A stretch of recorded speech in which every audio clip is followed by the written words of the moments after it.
Hey guys, what's up? This is the full review of the Xiaomi Mi Pad 2. It's aimed directly at the iPad mini 4 and costs just half the price. With a new Cherry Trail processor, a Retina display, and premium build quality, you're getting a ton of stuff for just $200. However, no device is perfect, so continue watching for the good and bad of the Xiaomi Mi Pad 2. In my opinion, 8 inches is the perfect size for a tablet. It's easy to hold in one hand and big enough to consume media. It's really light for a metal tablet, just a hair over 300 grams. The 4:3 aspect ratio here makes the tablet wider than any other 16x10 tablets like the Samsung Galaxy Tab S2, so it's a little more challenging to hold in one hand, but not too difficult. It's also really thin at 7mm, though, not as thin as the 6mm iPad mini 4. The front of the tablet is simple. You find the front-facing camera, notification light, and the Mi logo up top. All the buttons are located on the right side. The micro USB Type-C port is on the bottom, and the headphone jack is on the top. And unlike the Mi Pad 1, there is no micro SD card slot, which I feel is a mistake. The metal back is very nice to hold and gives this tablet a real premium feel. I'm really happy they chose metal instead of plastic like the Mi Pad 1. The back of the tablet is also really simple, with a rear camera, the Mi logo, and dual speakers. So to summarize the build quality, great materials, great size, good feel in hand, and a really simple and clean aesthetic. Are there any downsides? Well, if you want to pass this off as an iPad, you'll have to scrape off the Mi logo. The Mi Pad 2 and the iPad mini 4 both use the exact same display panel. The panel is fully laminated, which means less glare from light sources like a light bulb or the sun. The max brightness goes up to 420 nits, the same as the iPad mini, while not the brightest display out there, which goes to the Nokia Lumia 2520 at 676 nits of brightness. It's definitely good enough. The color reproduction on this display is great as well. Colors really pop and are just the right amount of saturated. Pair that with a Retina resolution and just about anything will look nice on this tablet display. Do you have an ugly baby? Well, not anymore. The 4:3 aspect ratio really makes any sort of reading extremely easy. Web pages, news, books, you name it. There's even a handy reading mode that tints the display yellow, making it easier on your eyes. And it won't keep you awake at night if you read just before bed. The one thing this 4:3 aspect ratio isn't good for are movies, TV shows, and comics. You get a lot of letterboxing, which really takes away from the experience. The screen uses Gorilla Glass and honestly feels very smooth to touch and is durable as well. The display is absolutely great here. There's nothing I can complain about. The stereo speakers are on the back of the tablet and honestly provide pretty good sound. Volume-wise, it's really loud. With the tablet upstairs and unfolding clothes downstairs, I can still hear it clearly. Quality-wise, it's also pretty good. I'm really surprised by the amount of bass they've packed into the speaker. While I'm showering praise on the speaker here, let me just say that while it is a very good speaker, it's still not the best. The best being the Nexus 9's boom sound speakers. You also don't get much of a stereo effect because the two speakers are so close together.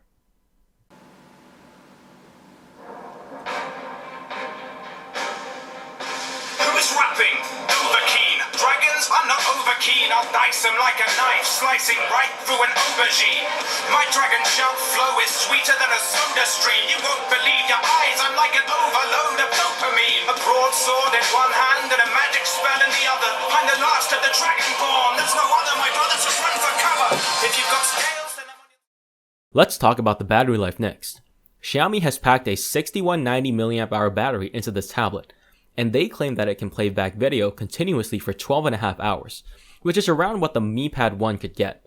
But keep in mind that the older Mi Pad has a bigger battery. So first I did the web browsing test, and then this test the tablet lasted for 9 hours and 40 minutes. Next, I looped the video continuously, and the tablet lasted for 11 hours and 45 minutes. A little less than the older Mi Pad, but still really great numbers, especially considering the smaller battery. I did some real-life tests as well. A typical day for me starts at about 6 in the morning and I plug in at around 10 o'clock at night. During the day, I read news, the interwebs, games, and some photos, about 5 hours of screen on time, and I had 38% left when I plugged it back in. Battery life here is stellar. Heavy users won't need to charge before bedtime, and light users can easily get 2 days of battery life. This is running Android 5.1 Lollipop with Xiaomi skin on top, called MIUI. The MIUI launcher is really similar to the iOS launcher. There's just the app drawer and a page dedicated to widgets, and I'm not a big fan of this, but that's personal preference. You can always install another launcher on it like Nova Launcher. Performance-wise, MIUI is smooth, but still not as smooth as the Nexus 9 or iPad mini. You still feel the occasional stutter when swiping or scrolling.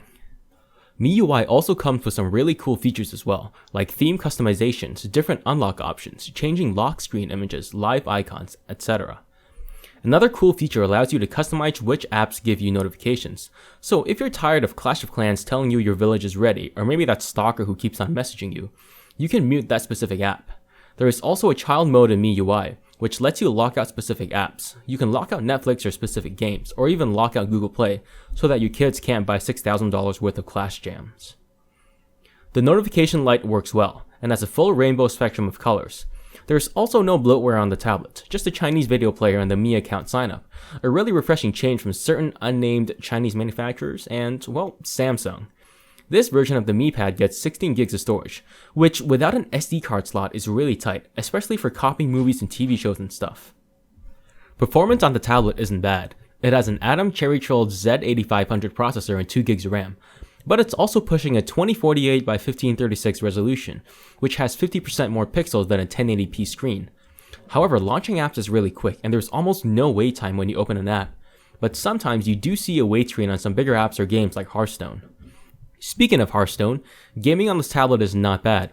Almost all games run great on the native resolution. However, some intense games will have lower frame rates on high quality. Setting it to medium fixes that issue though. One cool software feature is that you can disable the software button so that you don't accidentally exit the game while you're playing, and it comes in pretty handy. It does get warm when doing intense things like gaming, but doesn't overheat, which is good because all Cherry Troll tablets I've tested so far have overheated. I ran a couple of benchmarks, Antutu and Geekbench. In Antutu, the Mi Pad 2 got about 76,000, which is between the Samsung Galaxy S6 Edge and the iPhone 6, so very respectable scores. In Geekbench, it also got pretty good scores as well. It got 1,000 for single core and 2,600 for multi-core. Although benchmark scores don't mean much in the end user experience, it's still a pretty good indication of the amount of power you can expect from a chipset, and in this case, the Mi Pad 2 does pretty well. There's not much to say about connectivity here except the Wi-Fi and Bluetooth both work really well. Nothing to complain about here. Let's talk about the camera. The back camera is pretty good for a tablet. You get some decently sharp pictures and videos. But compared to even a decent smartphone camera, they aren't really that good at all, average at best. The front-facing camera is decent for Skype or Hangouts. You can selfie, but the quality won't be very good and it's difficult to selfie with a tablet. So what is the verdict on the Xiaomi Mi Pad 2? This is definitely a huge threat to the iPad mini 4. At just $200, you get an impressive piece of kit that matches and sometimes even outpaces the iPad mini. But again, it's not perfect. First of all, there's no microSD card slots, which I'm super disappointed with, especially because this is a 16 gig version. A tablet's main purpose is entertainment, and it's gonna be hard to fit all those videos and games on just 16 gigs of storage. The camera is okay, but still pales in comparison to any half-decent smartphone camera. However, these are pretty much the only things you should be concerned with. Oh, and if you dislike MIUI, seeing how popular the last Mi Pad was, you can probably expect custom ROMs like Cyanogen to come out. If you're considering an iPad mini, I would just say try the Mi Pad. You might like it and save $200 in the process. Thank you so much for watching and have a great day. Be sure to hit subscribe and watch any of the other videos on my channel.